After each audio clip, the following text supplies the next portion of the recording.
So we ask that if you would not like your picture shown, that you turn off your camera and also to mute your microphone. That would just protect your privacy if you choose to do that. And then muting the microphone will allow the speakers to present the information. If you selected Spanish, you will hear the speaker at a lower volume than you hear the interpreter.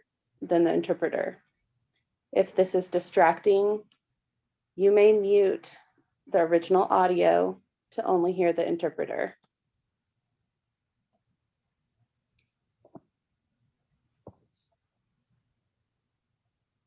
We ask that you save your questions and comments until the end of the presentation.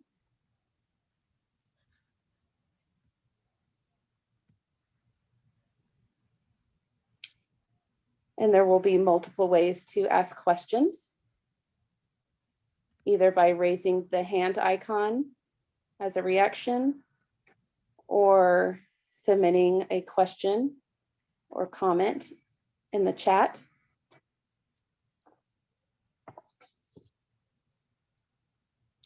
And then we will also be providing our contact information at the end of the presentation if you have a specific question or comment about a specific drainage concern. And then lastly, we ask that everyone respect others participating in the meeting by not speaking over someone else.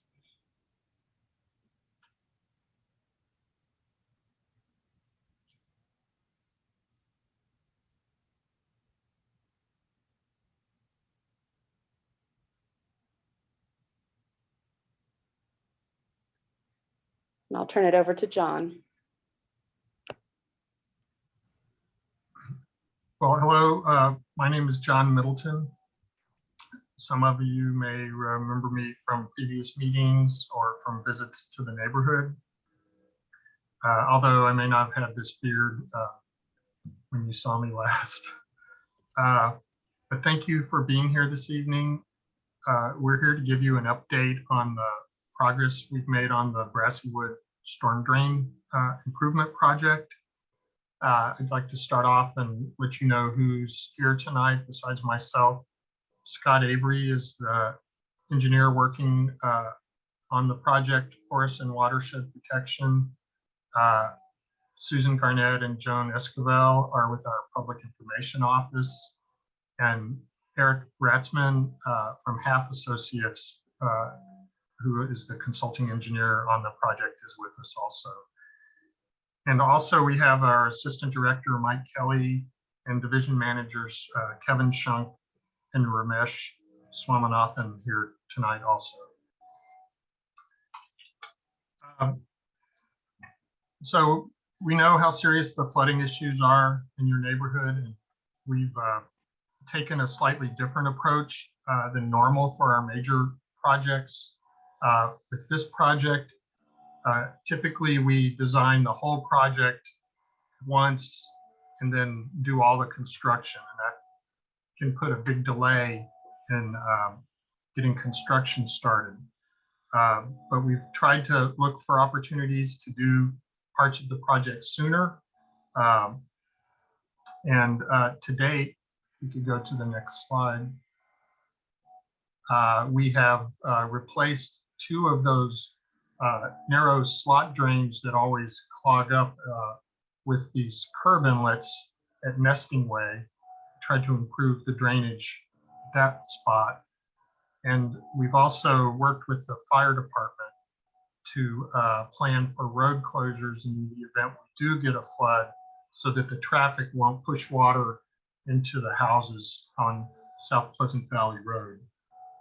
And we've done some other things as well that Scott Avery is going to talk to you about to try to get some other parts of the project put in the ground sooner. So Scott will give you an update on that. Thanks, John. Hi, everyone. My name is Scott Avery, an engineer working with the city. It's a pleasure to be here this evening. I'm excited to give you some updates on the Brassiewood Storm Drain Improvements Project. Before we start, I do want to say I really appreciate everyone's patience as we navigate this virtual space. I know there's been some speed bumps along the way, but I'm glad we're able to work out a way to meet and communicate even in trying times. So with that, before I jump into the project, I do want to go over just some basic terms and definitions so that we're all on the same page. The most basic terms we can go over is, what is a storm drain? A storm drain is a system of streets, ditches, pipes, and culverts that drain rainfall from the street to nearby creeks. These inlets, like the one in the picture here, are placed along curbs to catch rainfall. And I'll refer to these types of inlets all throughout the presentation. We call these curb inlets. And as John mentioned earlier, you'll also see some slot drain inlets, which are prevalent in the Brassiewood neighborhood. They're the long, narrow grates that were installed in place of something like these curb inlets here. Now, in most cases, streets should drain during a storm, but there are always going to be times when a storm is too large that no matter what the storm drain infrastructure is, it won't be able to handle that amount of rainfall. So these are all just things to keep in mind as we go through the presentation. Here are the components of a storm drain system. You can see the inlets and curbs capture rainfall and transfer the water to underground pipes, which then go to an outfall, typically in a creek, sometimes in a drainage ditch that then leads to a creek or lake or some other larger body of water. And when we talk about flooding, there are typically two types of flooding that we are talking about. There's localized flooding, which occurs away from creeks. This happens when the storm drain infrastructure, such as the drainage inlets or the storm drain pipes, are not large enough to convey the amount of water that is brought in from the storms. And you'll end up with situations like you see in the picture here, where you'll have flooding on the roadways, creeping into the yards, and what have you. There's also creek flooding, which is a little different. It occurs when creeks overflow their banks.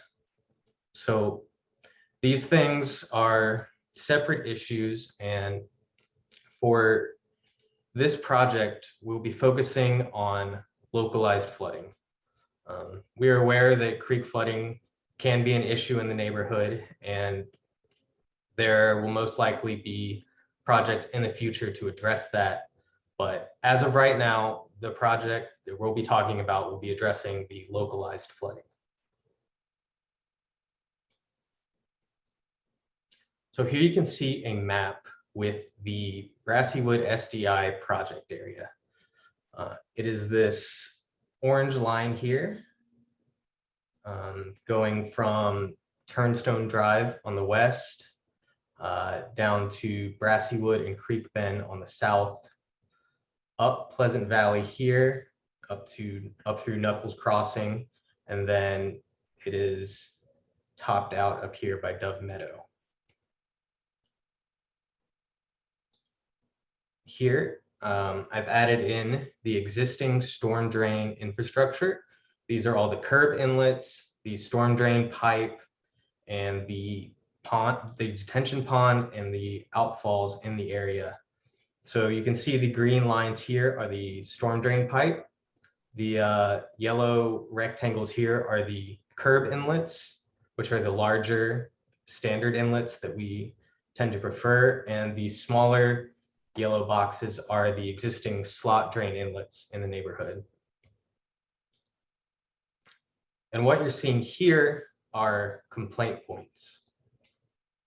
Now, here at the city, we use these complaint points to help define what our project areas are. And these points come from information we receive from the residents.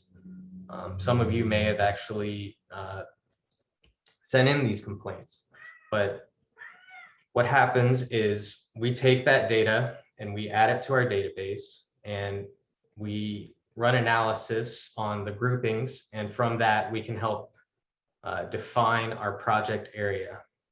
So we've noticed that there's a large grouping around the detention pond as well as throughout the neighborhood, and looking at the storm drain infrastructure surrounding those points, we were able to delineate this boundary here. And here you will see the newest City of Austin floodplain. This might shock some of you because it is much larger than the previous FEMA floodplain. There has been new rainfall data that has come out in the past few years called Atlas 14, which has shown that rainfall has increased, and the city has been running analysis on how that will affect floodplains in the city. So here you'll see, you can see the existing flood wall here in gray. The lighter blue here is the 25-year floodplain, and the darker blue is the larger storm, the 100-year floodplain. So while we are aware of the issues of the floodplain, as I said earlier, this project will be addressing localized flooding, not the floodplain or creek flooding that you're seeing here.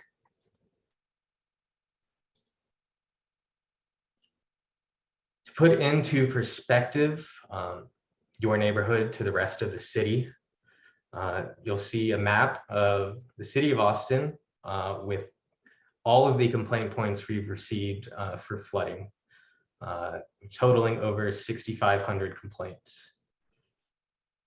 Neighborhoods built before the 1980s, such as the Brassiewood neighborhood, tend to have more drainage issues due to the fact that at the time, the area may not have been City of Austin and subject to City of Austin codes. It just could be due to outdated designs or failing infrastructure due to age issues. All those things taken into account, there typically isn't a quick or easy solution to these problems. Here I have a few pictures. You'll see the picture on the left is actually from May 25th, 2020. This is the drainage pond. You can see it is overflowing into the neighboring area as well as onto Pleasant Valley. And on the right, you'll see the drainage ditch that flows into the pond, as it also is close to overflowing.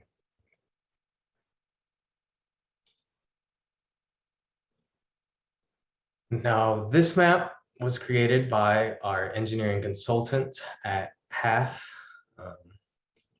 They have used a software to simulate rainfall on the neighborhood, and we use this to get a rough idea of where the rain will flow to and what pieces of infrastructure and property it will most affect. Now, these analyses aren't perfect. They need to be calibrated, and that is why we at the city are strongly encouraging everyone to fill out the flood surveys that were sent out. There's a link in the mail out that was sent, as well as a link on the website, to which I'll be providing an address at the end of the presentation. So when looking at this, you can see the different flood levels. The lighter blue being shallower water, with the darker blue being deeper water. And this is what we call the 100-year localized flood. What a 100-year localized flood means that there's a 1 out of 100% chance every year that this storm could occur. And to put that in terms that are a little easier to picture, we're we're talking about a little over 12 inches during a 24-hour period. So about a foot of rain over a given day will lead to a situation that might look something like this, where you'll see flooding along Dove Springs here, as well as ponding in the Nesting Way area, and the pond overflowing into the Brassiewood Drive street here in the neighboring properties. So we use this to identify what properties we think might be flooding, and you can see that in the red houses here. Just because your house isn't red doesn't mean you won't necessarily flood. Perhaps you do, and you're concerned that your house isn't showing up here, in which case it would be helpful to have that information, a la the flood survey. And just because your house is red doesn't necessarily mean that you will be flooded. There are certain little discrepancies that can occur in a model, but as I said, this is a rough picture that helps guide us. So as John mentioned earlier, we're taking a little different approach to this project. Typically from the beginning analysis to the final construction of a project can take about 5 years, give or take. And as you said, we've already made some improvements, such as the curb inlets and working with the fire department. We really want to get something done for the neighborhood as quick as we can. So we've split the project up into separate phases. Phase 1 being what we believe we can get out to the neighborhood as quickly as possible. And that will include a new storm drain system, which we are calling the Creekwood storm drain bypass. You can see here on the orangish red line, completely new pipe that will run from the Softwood and Dove Springs road crossing south along Softwood and then east along Creek Bend before turning onto the Creekwood stub out and flowing into the Williamson Creek here. What this is going to do is it will divert a large amount of water that is currently flowing into the drainage ditch behind the pond and then into the pond. With a significant amount of water being rerouted away from the pond, we will see a large reduction in flow and a large reduction in risk to flooding during some major storm events. So here is another map provided to us by HAF. This is the 5-year localized flood. It's a much smaller storm than the storm I showed you earlier. A 5-year localized flood means any given year, there's a 1 in 5 chance that a storm of that size and magnitude will impact the neighborhood. Another way to think about it is that it's just roughly over a quarter of 5 1/4 inches of rain over a 24-hour period. So as you can see on this, there is a small amount of water flowing along Brassiewood Drive, as well as ponding here, about 1 to 2 feet. We also see that the Brassiewood Pond is overflowing into the yards and houses here.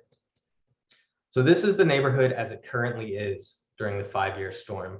And now I'm going to show you what our modeling shows after we've constructed the Creekwood bypass. So you can see the Creekwood bypass here in red. And we can look along Brassiewood, and I apologize, the legend is rather large, but there is less flooding along Brassiewood. There is less water in the detention pond and much less water in the surrounding yards and houses outside of the detention pond. You can see this house here in green has been completely lifted out of flooding. The red house here, even though it is still considered flooding by the model, you can see there's a significantly less amount of water surrounding the house.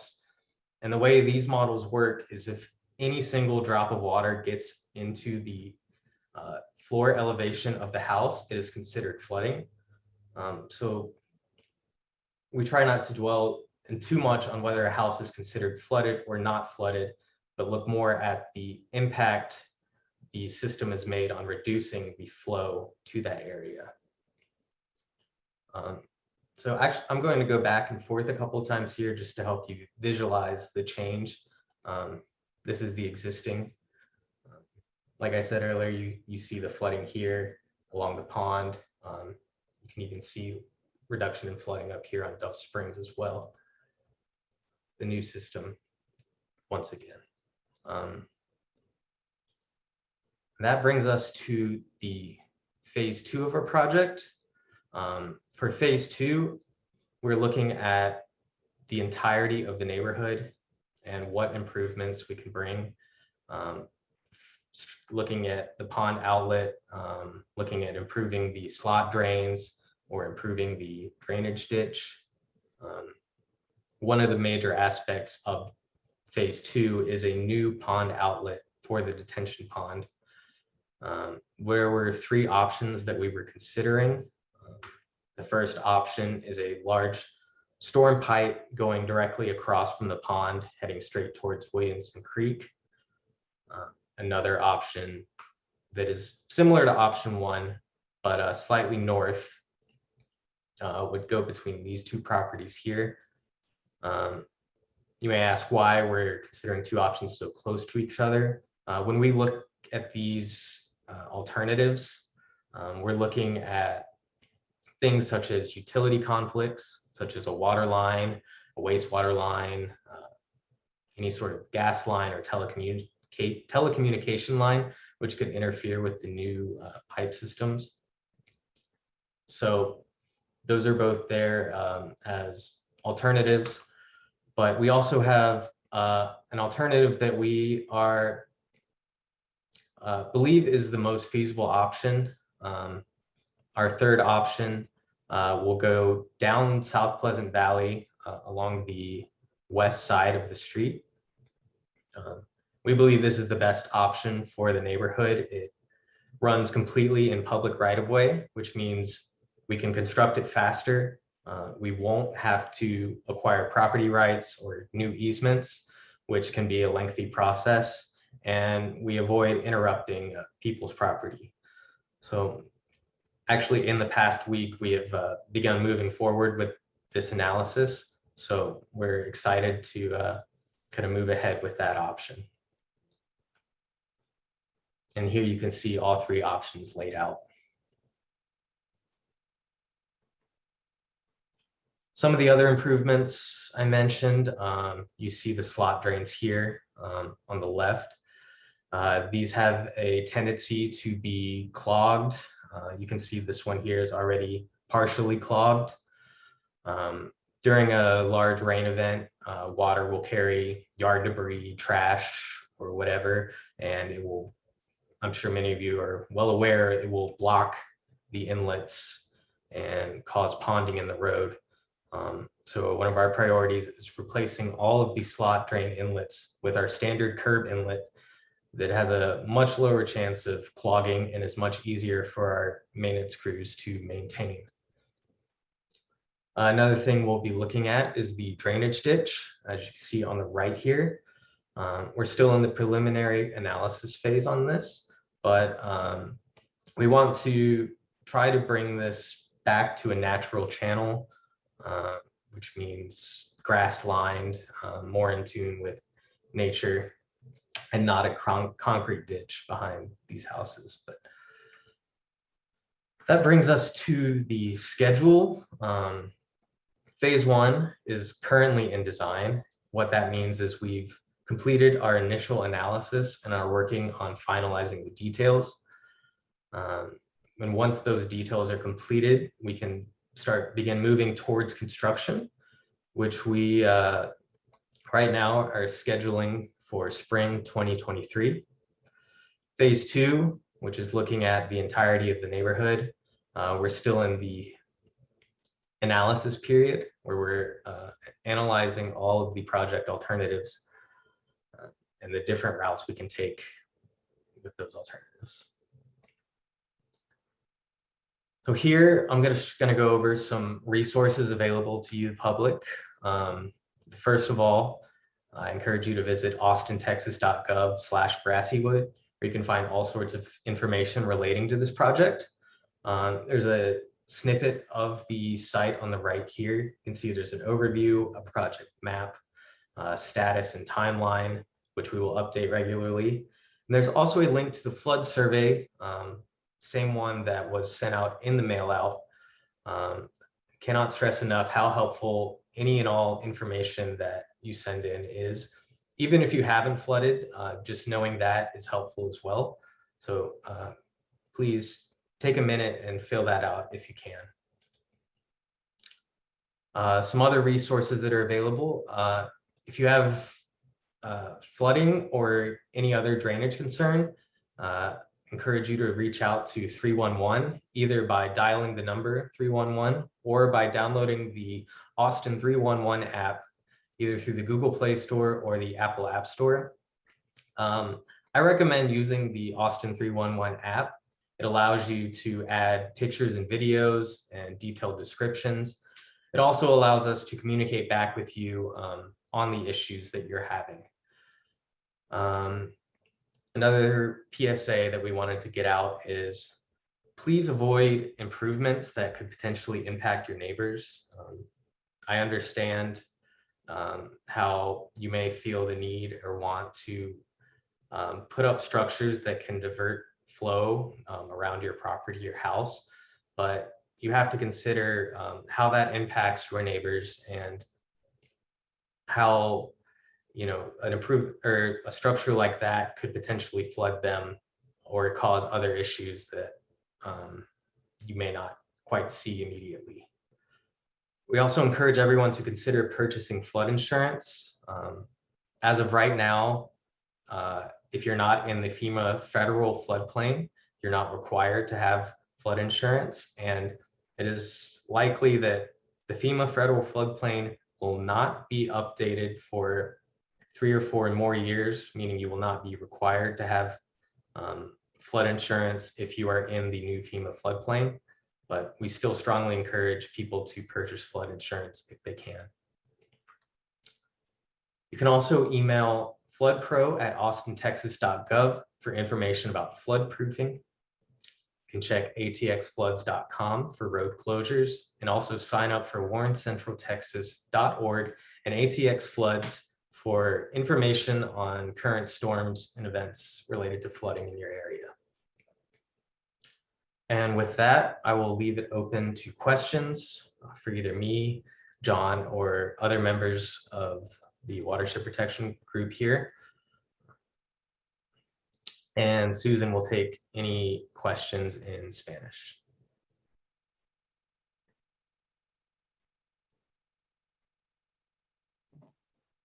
Thank you. So we had a question earlier about the timeline, which I think that you asked, but I was going to ask Gloria if she had another question related to that that we did not cover in the presentation. Yes, I do. Please feel free to go ahead and ask that. Okay. In the presentation, it says on red, home flooded in local 1%, but when it's flooding, and then blue is 1 feet to 0 to 1 foot. But in my area, we are not on red because we are in blue, because when it rains a lot in the backyard, it is more than 1 foot, okay? If they consider 1%, we are not in 1%. We are more than 1%. It was on the first presentation. The light blue is 0 to 1 foot. And we are, and then they say our area, Brassiewood, are on red. We are not on red, we are on blue when it rains, when it rains hard. Here, I can go back to that slide Mm-hmm. to discuss it. Is this the slide you're referring to? Yes. See the red, home flooded in the local is 1%. We are not at 1%. I live on Brassiewood, yes, but here is red. We are on blue because when it rains hard, we have more than 1 foot in the yard. Okay, so when this says 1%, that means it is the 100-year localized flood. So those terms can be used interchangeably, and what that means is there's a 1 in 100% 1 in 100 chance that a storm of this magnitude will be in the area, and we're looking at about a foot of rain. So just because your house is red or not red doesn't necessarily mean you are or are not flooding. This is just our best modeling analysis. And like I said earlier, this information is very helpful. If you could send that in through the flood survey, if you have flooded, we can use that information to calibrate these models. And if you are flooding during the 100-year storm, we'd be able to fine tune this model and get it to be more accurate. Well, because we've been having a lot, when it rains hard, we have, like I say, a big flooding. Okay, big flooding, it doesn't mean it's zero. Okay, well, like I say, it's 1%. It is more. I consider our area, it is like a little dark blue, is 1 foot to 2 feet. Mm-hmm. My area, which is Brassiewood. Right, Francis? Are you on Brassiewood Drive along Yes. here? Yes. Mm-hmm. Close to Francis Acuna. Yes. Well, our model is showing about 2 feet in the street, as well as a foot or over in the neighboring yards. Do you believe that is inaccurate? Yeah. So you answer my question, why we are on red when we are, more than 1 feet, one foot when it rains a lot. Yeah, and I think what they're trying to say is that it's 1% chance of us flooding in 100 years. Like it could happen today, and then maybe it's not going to happen until 100 years, but eventually it will happen. Mm-hmm. Whenever we've been raining 3 inches, 4 inches. The ones in the corner and Brassiewood and Pleasant Valley, they are getting flooded by maybe a foot in there because the water does go in there. And that was the 2020, they got about a foot of water in their yards. And another issue with a model such as this is we never actually see a model storm. Take the May 25th storm of last year. That storm was a bit of an anomaly in that it was a large amount of water dumped very quickly over the neighborhood, and really only over the neighborhood. So just because we have a storm modeled a certain way doesn't necessarily mean it will play out exactly the same way in real life. So that's why there are difficulties in presenting this model as is like this, because any little thing could change how the water flows, or we model this over the course of a day, but there are instances where 3 or 4 inches could fall in 30 minutes, in which case, it'll look different than what we've modeled over the course of a day. So like I said, if you have yard flooding or any sort of house flooding, please fill out the flood survey with as much detail as you can, and we can use that data to help inform our designs in the future. But even though, I'm sorry, even though if it's I need my, even though if people in Brassiewood, you know, they need not respond, you know, if they are in the meeting like me, you know, it's, you have to consider why I'm here in the meeting, because my area been flooding in the past, what, 6 years, flooding twice, Mhm. or 6 or 7 years, and that time just fly by. But we have to set it in writing, okay? We will, okay? But the people are in the meeting, because we've been here in the meeting for, I don't know for how long, I forgot already. But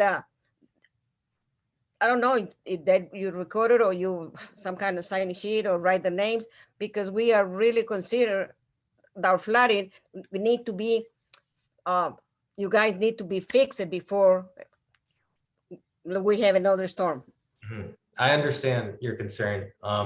And like I showed earlier with the complaint points, that's all the data and complaints that we've collected over the years. So any new, like if you fill out the flood survey, you'll be adding on to that data that we have already collected. And really, the more recent the complaints are, the more helpful they are to us, which is why we're really recommending people fill out that data. But we do have a backlog of data that we're using to create our designs. And if I could jump in just for a minute, I think we understand what you're saying, and it's kind of a complicated. This whole rain thing is kind of complicated, but as Francis was explaining, and Scott also, that part of what we're talking about is the chance that a big storm will happen, and if a big storm does happen, how deep the water will be. And so the big storms happen, you know, they're kind of far apart in time. And that's where this 100-year concept comes from. But what this map shows is that the water is pretty deep near your house in a big storm. And that's the key thing for us, because so we know what kind of storm to plan for. And from listening to what you said, I think we've kind of captured that information about how deep the water gets there, and we know what we need to do to relieve that flooding. Okay, thank you. Thank you, Gloria. Thank Patricia? you.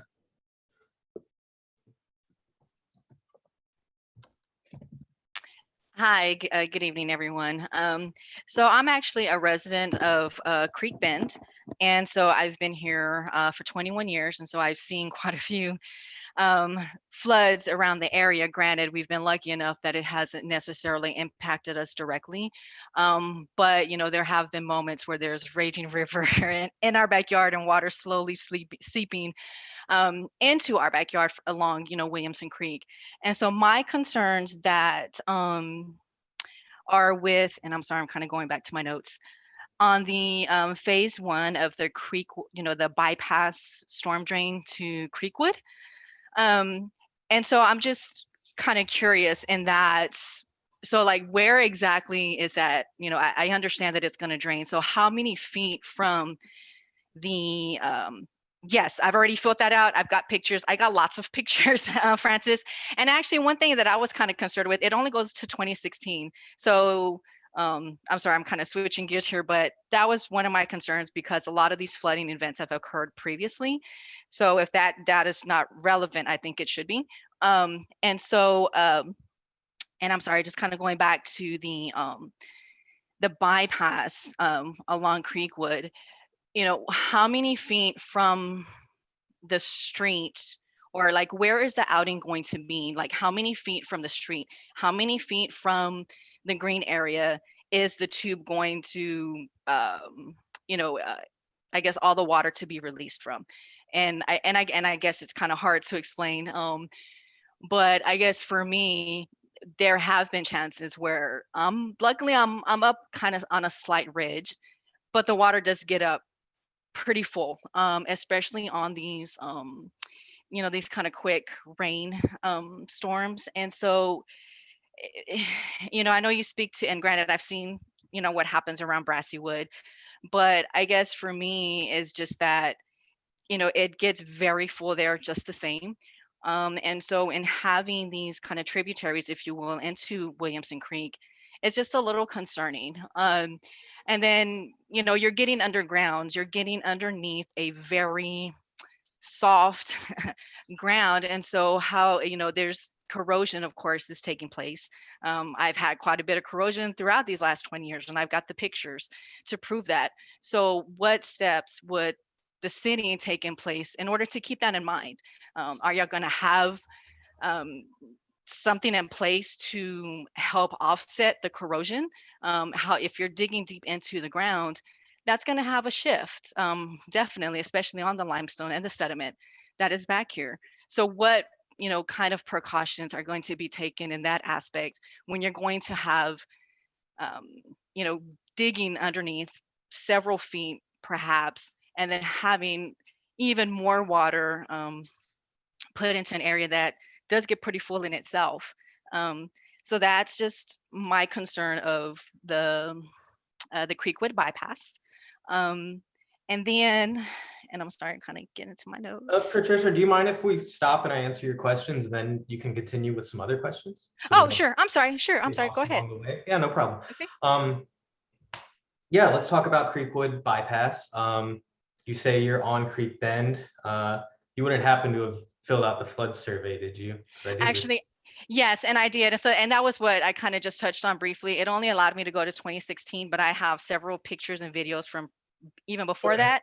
So, I'm definitely going to, I just couldn't remember which computer I had it on, but I know I have them. So I will definitely be sure to share that, because I mean, the water reached up until the bottom of the Pleasant Valley Bridge. That's how wide and heavy. So having more water added to that is just very concerning for me. Yeah, I saw your pictures today, actually. So I understand your concern with adding more water to the creek. But these are all things that we take into account when creating our designs. A regulation we have at the city is we cannot put in a new system that has an adverse impact, which is what we call it, on the existing creek systems.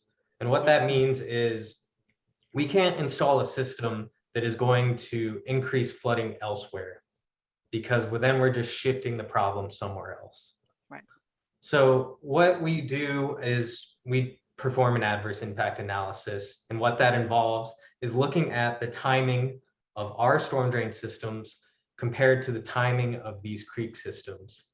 And when you think about it, these storm drain systems are extremely tiny compared to the large creek systems. And to kind of break it down simply, it takes a lot longer for the creek to fill up than it does for our storm drains to fill up. So the water from our storm drains gets to the creek much faster than the water from upstream in the area.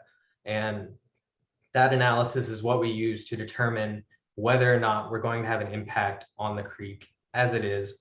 And because this Brassiewood neighborhood is so close to the end of Williamson Creek, we've determined that our system is going to release the majority of its water before we ever reach the peak of the Williamson Creek high.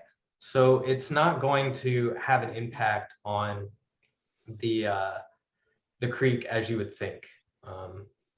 And after seeing your pictures, I definitely understand why you'd be concerned about that. But this is something we take into account during our design. Okay. And so then my next question to that. So, what is that? I guess I don't know if it's like that retention pond on William Cannon that I guess y'all were redoing, and y'all were doing kind of some building out there. Is that, like, I guess that's considered a retention pond as well? I know it's on Williamson Cannon. Williamson Cannon. William Cannon. Is that on the other side of William Cannon from you? Yes, sir. It's behind that home that has the murals of the ladies that had that were killed, right behind that neighborhood. So yeah. Okay. I believe that's we call it the Bitter Creek. That project.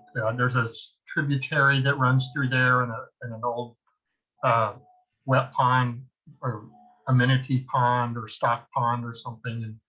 And okay. Because then that also feeds into Williamson Creek just the same, right? I mean, it's going to Right. be feeding. Okay. And that project was to do some stream bank stabilization and erosion control. So it didn't really change anything about how much water comes through that creek. Okay.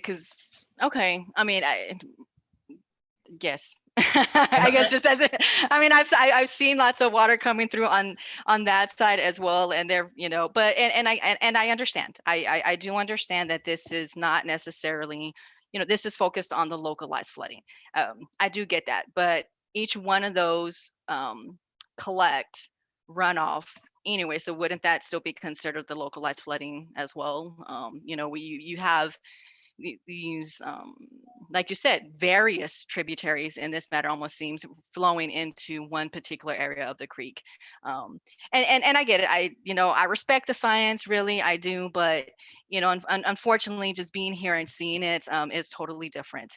And that was just one of the questions I just wanted to make sure, because then that does fill up pretty quickly. We've been back there and we have, granted, because it's as dry as it is, you don't see very much water, but water is flowing through there.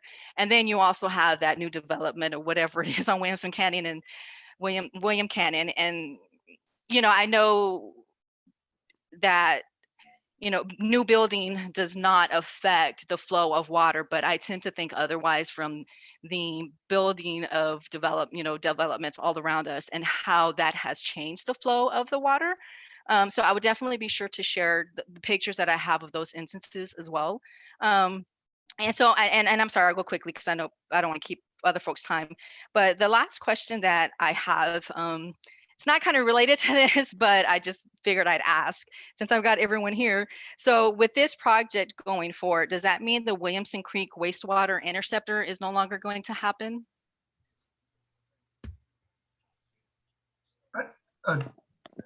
This project doesn't have really anything to do with the Williamson Creek interceptor. I'm not really sure of the status of that project.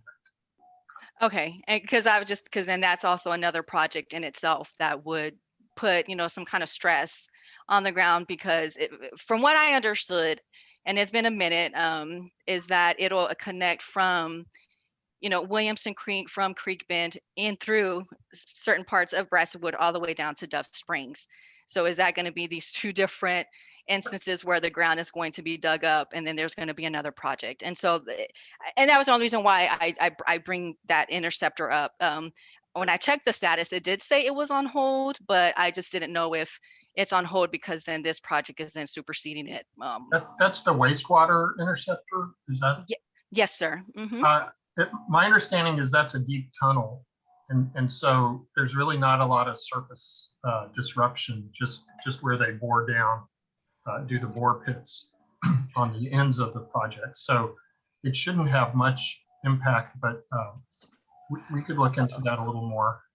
Okay, because yeah, I did see, it does bore down, but then it's also going to be, I think, like a 67-foot hole that is then going to be dug down to remove all of those wastewater pipes in order to install newer, larger ones along pretty much that same path that y'all are looking to build the Creekwood bypass. So that's why I was just kind of curious about with that, what's going on with that project, or how those will kind of affect one another, because they are going to be both into the ground installing, large piping. So, and thank you all so much for your time. Those are all the questions that I have, and I'll be sure to submit the other pictures and the videos that I do have. So thank you for your time. I just wanted to jump back to one other thing you asked about erosion and the trench for that pipe. We're very careful to restore the area over the trench when we put in those pipes, and do what we need to do to armor that so it recovers. And after a while, you won't even know it's there. So you shouldn't see any erosion. So that's a great question, and it's something we really are careful about. Right. Okay. And I'm sorry, just to your point, the erosion that I am concerned with is just behind my home, because then you're going to have that building. So that's where I was just kind of wondering, okay, so if all of this digging is to occur, then what about the erosion that has already occurred behind our home? And then what will continue to happen? And so I have submitted 311 requests, kind of speaking to that, but I've never had anybody get back to me on those. So, you know, I guess I'll just kind of circle back to those things. But again, I don't want to take away anybody else's time. So thank you. I appreciate that response, John.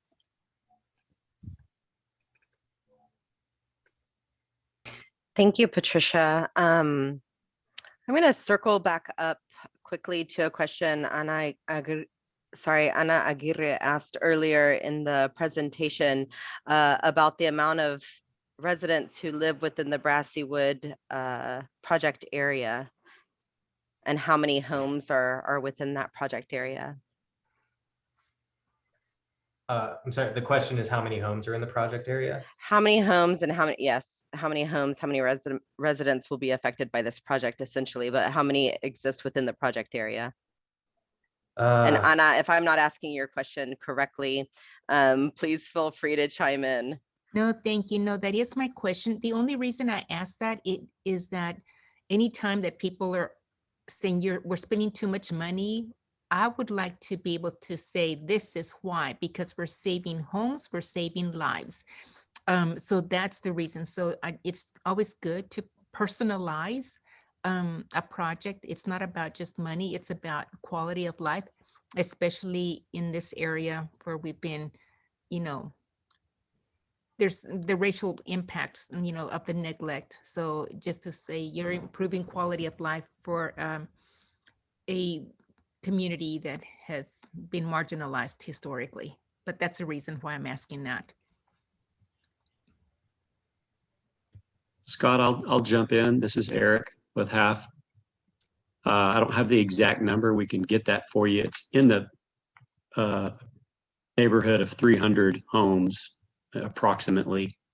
And of those, 64 are inundated or flooded according to our model in the 100-year storm. So that's a lot of homes that are flooded just by local flooding. So there is a clear and definite need for project improvements based on the amount of local flooding here.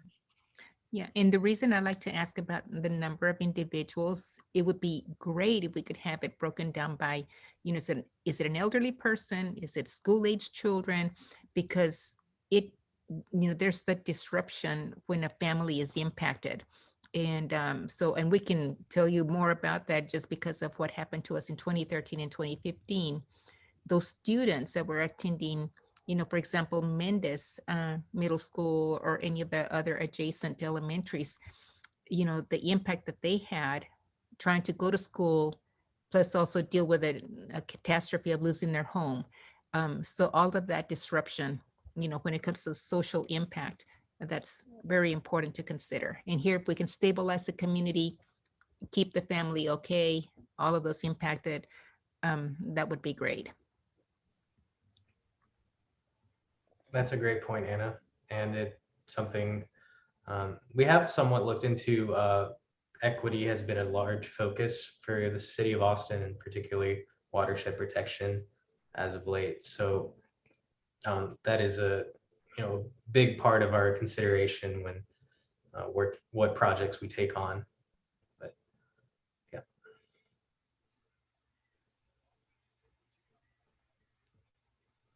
Thank you. So far, I have not seen any additional questions in the chat. And I'm scrolling through to see if anyone has their hands raised. And I don't see any additional hands raised. Are there any other questions that y'all might have for the project team? Oh, Francis, I think that you now have your hand raised. Yeah, because I was waiting for everybody to talk. Excellent, thank you. Yeah, I just want to say thank you for doing this. This makes it very clear, and it validates that you guys have been busy. So thank you very much. And looking at the different phases or the different options, that you told us, option 1, 2, and 3. If you go by the other two homes on, what is it? It was getting closer to Knuckles Crossing. And so those areas seem to be like great. The only thing is that you have to do so much in between those homes so they won't be affected.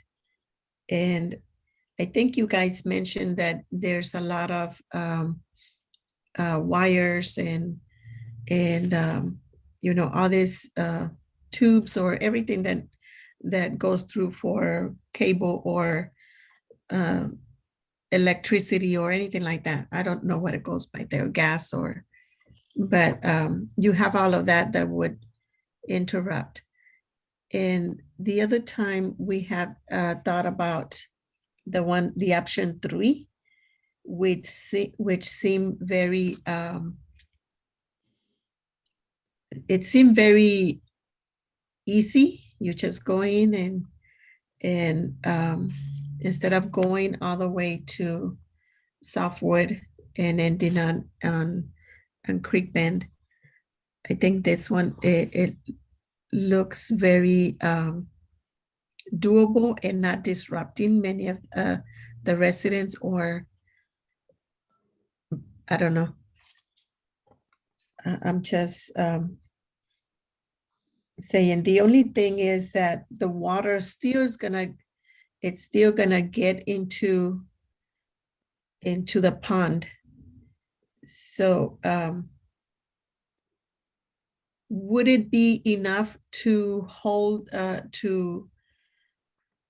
what's that, sunk in the water or draw the water into the pipe before it overflows into the homes? So it's great questions and great points about some of the options, Francis.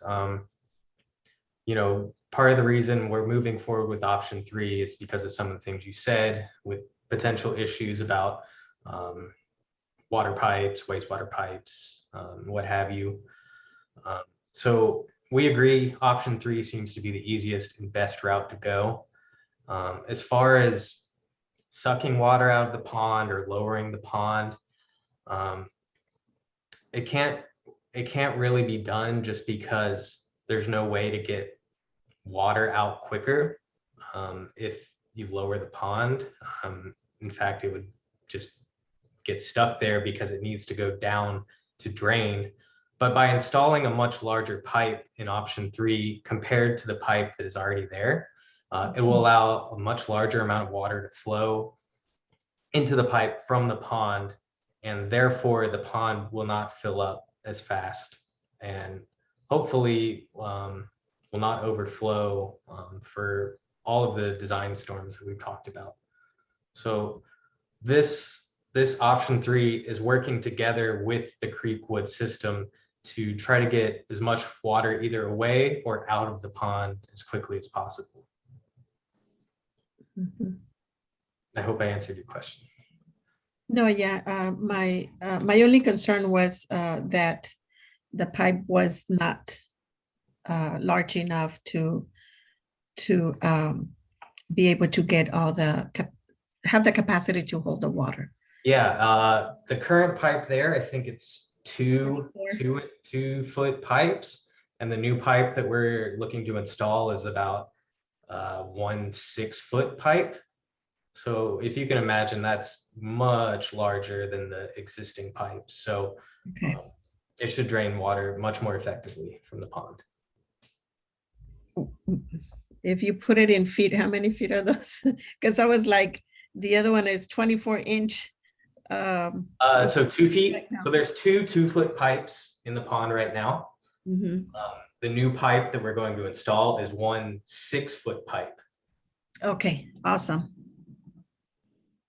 That I think that would alleviate a lot of the water that comes from upstream. Yeah, we think so too.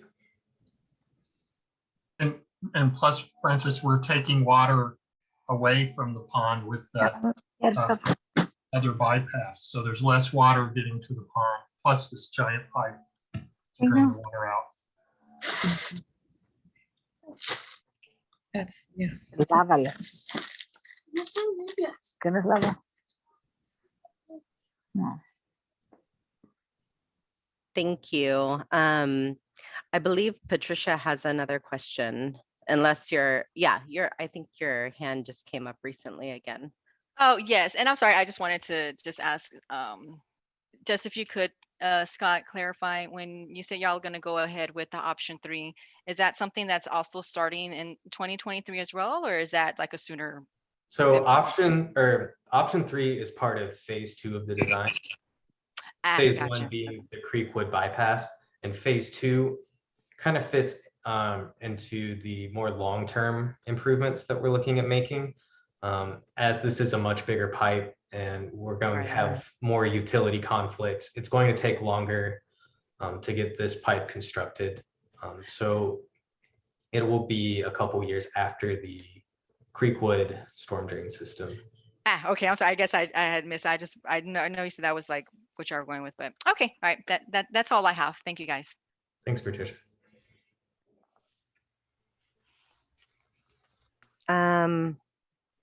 And then Gloria just added in the chat, which I believe you just covered, asking about when the project will be finished.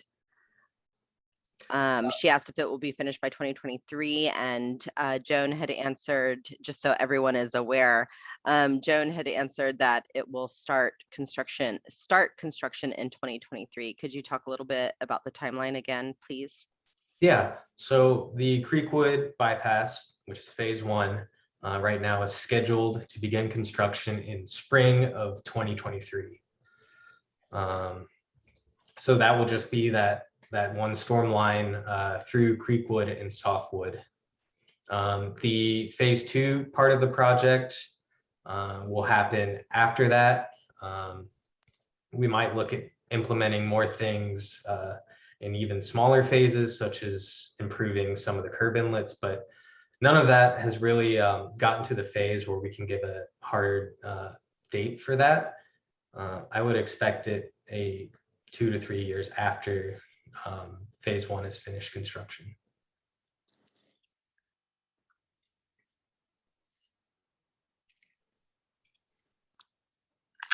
Thank you. And Patricia, I don't know if your hand is still up from the question that you asked a moment ago, or if you raised it again. I'm kind of scrolling through.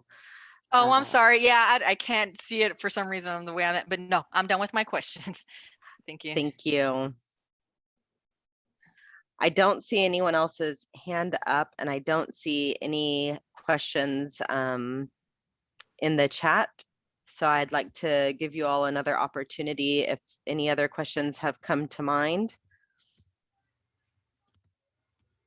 I have a question, and it doesn't have to do with Brassiewood. I know, and this has to do with Turnstone. The replacement of the bridge is, I know a conversation was said that the replacement of the bridge was part of, or not within the timeline of Brassiewood. Is that still so, or are they going to do studies on that one, or how's that going to happen, or have they done them to replace the bridge because it causes the water to back up and flood the homes in the back?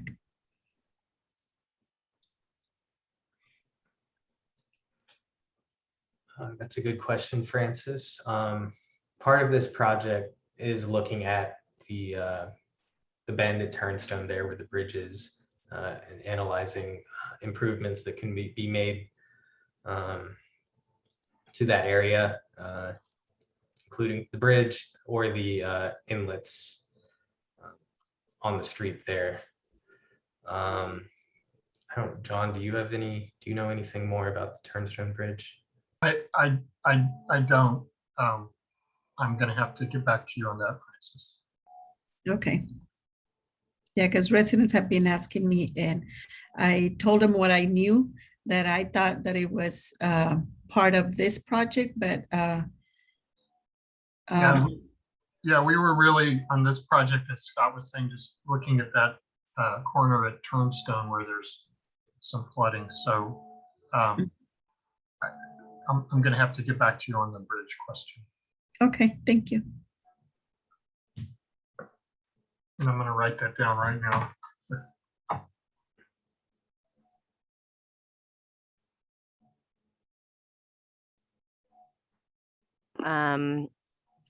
I'm just going to read a couple of the comments. I don't see any additional questions. Anna said nice, and she likes the new size of the pipe. And Gloria said, thank you, City of Austin engineers, for all of the important information. With that, if we don't have any additional questions at this time, we can go ahead and conclude the meeting. Would it be possible if you share that information, just in case some of the other residents that didn't or weren't able to make it, that I can share it with them? Or maybe you guys can give another meeting later? I was saying, because the timing was, I mean, I don't know, I got this a letter on Friday or Saturday. And by the time that I get to it, it's like days just pass. My days are so, it's morning and I open my eyes and close them, and then it's night already. So, time has been flying, but maybe that doesn't happen for everybody. But for me, days just pass and things just happen. But it would be good for the residents that weren't ready to meet, because I know 4 residents that weren't here, they had already had something and they knew this was important. But maybe I can give them an overview or something like that. We're actually recording this meeting, and we are happy to put this presentation on the website as well. We can, if you need even a printed out copy of it or something like that, I'm sure that we can manage to get that to you or get that to the residents who would prefer that. Just so that, I think it's the most important things is the plans and the phases and the timeline, which they ask each time. And but it's great. I want to thank you for doing this, because it's very important, everything that you guys are doing. And here we are thinking that, nothing is being done. But we know I've seen them, in our streets doing, I don't know what, because I don't see them moving, but I know they're working. So, it's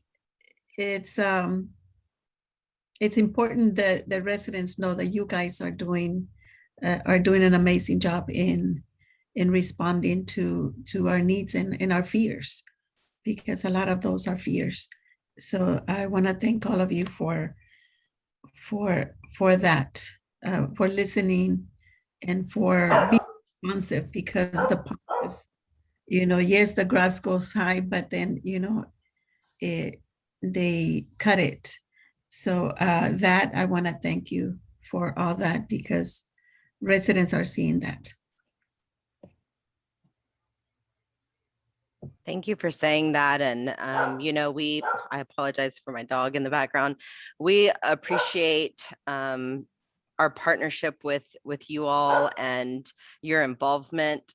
I think we've said this before in other meetings, we wouldn't have gotten to this point without that, and without your continued concern over this and continued interest in having these conversations. So we really, really appreciate that. Francis, you have advocated on behalf of watershed protection, and we greatly appreciate that as well.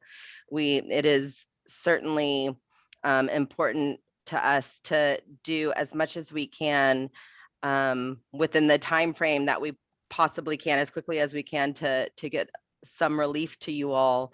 I wanted to ask you just very quickly if it would be helpful if we had perhaps a project fact sheet in English and Spanish and a printout that just has the same, basically the same information that we have on our website for this project, if it would be easier for folks to see that information.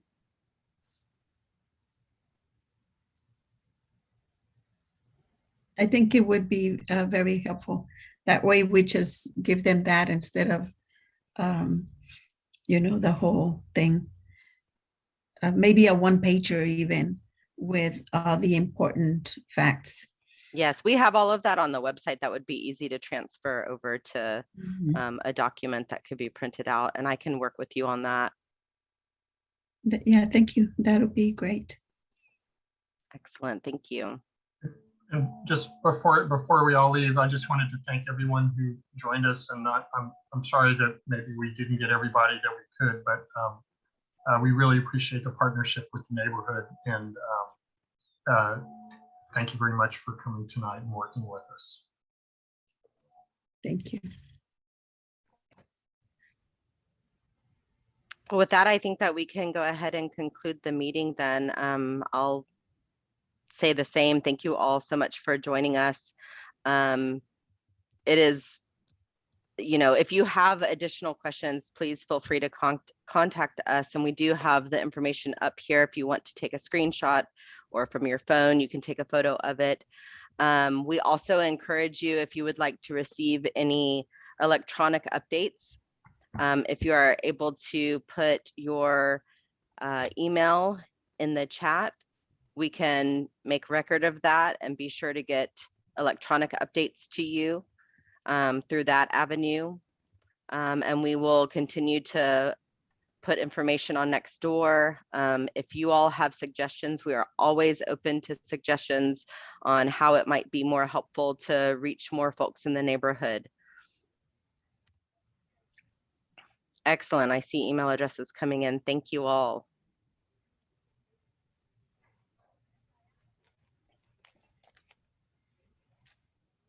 Okay, well, with that, I'll ask from the city side too. Does anyone have any other additional remarks to make?